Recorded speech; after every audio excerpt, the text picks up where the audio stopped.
Peristiwa agresi militer Belanda kedua atau yang dikenal dengan Operasi Krey atau Operasi Gagak diluncurkan oleh Belanda pada tanggal 19 Desember 1948. Serangan ini berawal dari Bandar Udara Adi Sucipto, Maguwo, kemudian Gedung Agung atau yang kita ketahui sebagai Istana Kepresidenan Yogyakarta, kemudian Benteng Vredenburg dan juga Hotel Merdeka atau yang kini kita kenal dengan Ina Garuda. Tujuan utamanya merebut ibu kota Republik Indonesia di Yogyakarta dan menghancurkan kekuatan militer dan pemerintahan Republik Indonesia.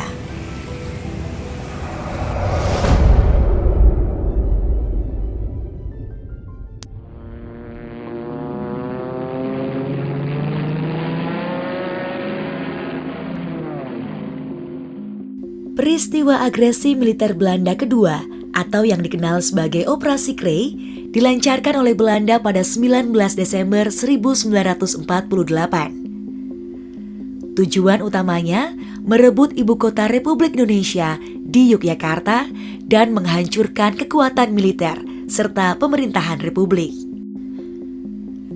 Latar belakang utama peristiwa ini adalah kegagalan pelaksanaan Perjanjian Renville yang ditandatangani pada Januari 1948. Belanda merasa Indonesia tidak mematuhi kesepakatan gencatan senjata dan batas wilayah. Belanda juga ingin menggantikan Republik Indonesia dengan pemerintahan boneka federal atau BFO yang lebih mudah dikendalikan. Pada 19 Desember 1948, Belanda menggunakan serangan udara menyerang lapangan terbang Maguwo. Setelah Maguwo berhasil dikuasai, lantas digunakan untuk mendaratkan pasukan infanteri, kendaraan, dan persenjataan militer dari Semarang. Setelah militer Belanda memasuki kota Yogyakarta, pemimpin Republik seperti Presiden Soekarno, Wakil Presiden Muhammad Hatta, dan Sultan Syahrir ditangkap dan selanjutnya diasingkan ke sejumlah tempat di Sumatera seperti Brastagi, Parapat, dan Bangka. Sultan Hamengkubuwono ke-9 diminta Belanda tidak keluar dari keraton. Sebagian besar pasukan Belanda tinggal di dalam Benteng Vredenburg. Benteng ini berfungsi sebagai markas strategis pasukan Belanda selama agresi dan menjadi sasaran utama serangan Tentara Nasional Indonesia dalam perlawanan. Untuk mengetahui lebih lanjut terkait agresi militer Belanda kedua pada tanggal 19 Desember 1948, saya sudah bersama dengan sejarawan UGM Bapak Bahaudin M.Hu. Gimana Pak kabarnya Pak? Baik Izin. Baik, ini adalah momen yang tentu saja ingin kita bagikan kepada seluruh sahabat istimewa. Mungkin boleh disampaikan Pak, apakah kemudian agresi militer Belanda kedua itu kelanjutan dari agresi militer Belanda pertama? Ya, ini sebenarnya adalah bagian besar dari rencana Belanda untuk menghilangkan Republik Indonesia dari peta internasional. Jadi memang agresi militer Belanda kedua ini memang kelanjutan dari agresi militer Belanda yang pertama. Sehingga memang ini bagian dari strategi pemerintah Belanda untuk menghilangkan eksistensi atau keberadaan Republik Indonesia. Oh. Kenapa kemudian Belanda begitu berani untuk meluncurkan serangan mendadak? Padahal saat itu 4 bulan sebelumnya, pada tanggal 17 Agustus 1945 kita sudah memproklamirkan kemerdekaan. Ya, begini, dalam konteks perspektif Belanda, 17 Agustus 45 itu tidak diakui oleh Belanda.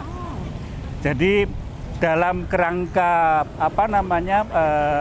perspektif Belanda bahwa Indonesia itu masih menjadi bagian dari kerajaan Belanda. Nah, karena yang perang dalam Perang Dunia Kedua itu adalah Sekutu dan Jepang, dan Jepang adalah pihak yang kalah, maka seharusnya pihak Sekutulah yang menerima penyerahan kedaulatan dari Jepang sebagai pihak yang kalah. Nah, sehingga peristiwa proklamasi 17 Agustus 45 yang dilakukan oleh bangsa Indonesia itu dianggap sebagai tindakan sepihak oleh Belanda. Lalu kemudian apa bedanya agresi militer Belanda pertama dan juga kedua, Pak? Jadi agresi militer pertama itu tujuannya ekonomi, Ya. mengambil alih aset-aset ekonomi Belanda untuk dikuasai kembali, sehingga pendapatan mereka di negeri Belanda itu bisa kembali lagi. Nah, sedangkan yang agresi militer kedua itu tujuannya adalah politik. Makanya yang diserang adalah ibu kota negara Indonesia, yaitu Yogyakarta. Ya. Yang artinya bahwa dengan menyerang ibu kota Yogyakarta, maka dengan secara otomatis dikuasai Indonesia. Termasuk juga yang ada di belakang kita ini ya Pak ya, Istana Kepresidenan yang juga menjadi saksi dari agresi militer Belanda kedua. Mungkin izin Pak, kita boleh lihat lagi bagaimana kemudian sisa-sisa perjuangan masyarakat pada saat itu di agresi militer Belanda kedua. Silakan Pak. Republik Indonesia betul-betul dalam kondisi yang sangat tertekan. Karena kekuatan militer Belanda dengan full power tidak sebanding dengan pasukan Republik Indonesia. Belanda menurunkan 15.000 tentara Korps Spesial Truppen atau pasukan khusus Belanda dilengkapi dengan persenjataan modern, sementara pasukan Republik Indonesia jumlahnya hanya sedikit. Itu pun dengan bekal persenjataan dan amunisi serta dukungan logistik sangat minim. Tak heran, dalam hitungan jam Belanda bisa dengan mudah menguasai Yogyakarta. Hampir tidak ada perlawanan berarti karena memang kekuatannya sangat tidak seimbang.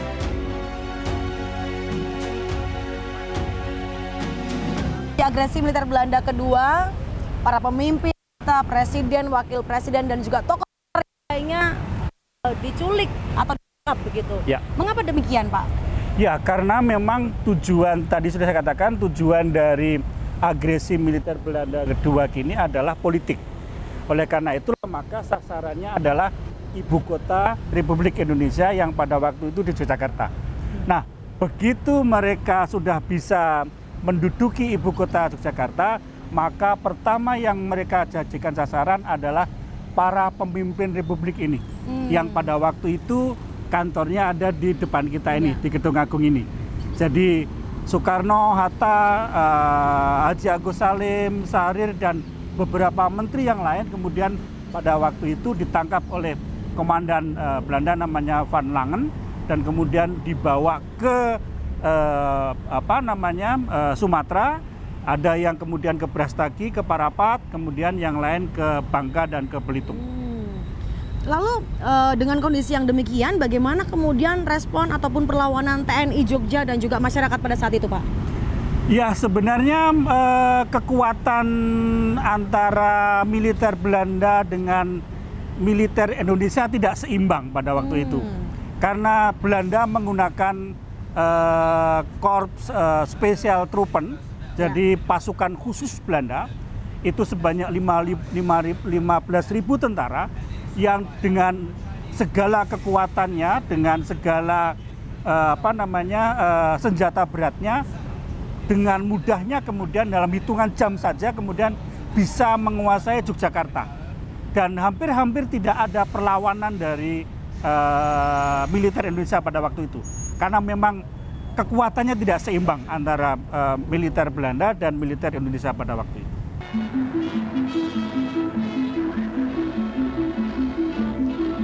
Makna dari agresi militer Belanda kedua justru berkebalikan dari tujuan semula.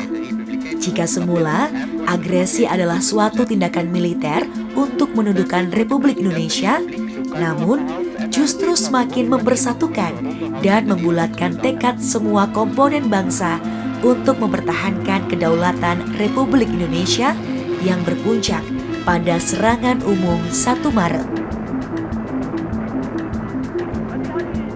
Serangan umum ini membuka mata dunia internasional dan kemudian mendesak Belanda untuk kembali ke meja perundingan melalui perjanjian Rumroyen yang merekomendasi konferensi meja bundar di mana Belanda mengakui kedaulatan Republik Indonesia pada 27 Desember 1949. Nah, Pak Baha, bagaimana kemudian akhir dari agresi militer Belanda kedua? Ya, setelah agresi itu kemudian para pemimpin Republik Indonesia diasingkan ke Sumatera, lalu Yogyakarta itu kemudian diduduki oleh Belanda. Nah, kemudian untuk menunjukkan bahwa Republik Indonesia masih ada, kemudian Sultan mempunyai gagasan untuk menyerang Yogyakarta, dan itulah yang kemudian kita kenal dengan peristiwa serangan umum 1 Maret 1949. Kemudian kalau Pak Baha boleh menjelaskan, atau menurut Pak Baha, apa kemudian makna dari peristiwa agresi militer Belanda kedua untuk kita semua, seluruh masyarakat dan juga bangsa Indonesia? Ya, ini adalah peristiwa yang kemudian menggugah seluruh elemen bangsa Indonesia untuk bersatu melawan Belanda. Karena dari situlah kemudian semua elemen masyarakat, TNI dan semua elemen masyarakat berhasil menunjukkan bahwa Republik Indonesia itu masih ada melalui serangan umum 1 Maret. Dan dari situlah kemudian PBB memaksa Belanda untuk melakukan perundingan lagi, dan nanti kita kenal dengan itu perundingan Roem-Royen. Dan dari Roem-Royen itu kemudian disepakati Belanda dan Indonesia akan melakukan perundingan konferensi meja bundar yang ada di Den Haag dari bulan September sampai Agustus, dan dari situlah kemudian kedaulatan Indonesia itu diakui oleh pemerintah Indonesia tanggal 27 Desember 1949. Jadi agresi militer Belanda kedua itu menjadi pintu masuk bagi Indonesia untuk mendapat pengakuan kedaulatan dari Belanda dan juga dari dunia internasional. Ya. Lalu kemudian di bangunan ataupun Jalan Malioboro yang syarat akan dengan perjuangan ini, yang wisatawan semua datang, anak-anak muda mungkin foto di semua spot di Jalan Malioboro. Mungkin Pak Baha juga boleh menyampaikan kepada sahabat istimewa, bagaimana kemudian sejarah perjuangan yang luar biasa ini bisa terus kita kenang apalagi oleh generasi-generasi sekarang. Ya, mungkin tidak banyak orang tahu ya mengenai bahwa sepanjang Jalan Malioboro ini adalah saksi bisu peristiwa agresi militer Belanda kedua. Jadi mereka turun di lapangan terbang Maguwarjo, kemudian ke arah barat melalui Jalan Solo.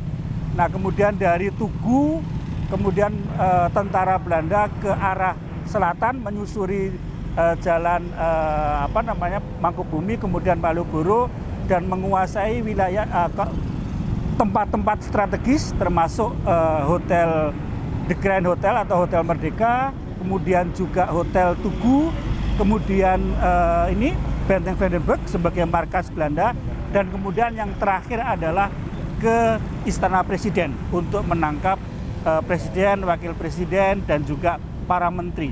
Jadi sebenarnya ketika wisatawan sedang menikmati indahnya Jalan Malioboro, mereka sebenarnya secara tidak langsung menyusuri masa kelam ketika militer Belanda itu menduduki Yogyakarta melalui agresi militer Belanda. Baiklah, Pak Baha, terima kasih sekali. Nampaknya di sepanjang Jalan Malioboro yang penuh dengan sejarah ini, mari kita lihat begitu indahnya dan juga begitu luar biasanya bangunan-bangunan yang tersisa. Oke, silakan. Ya.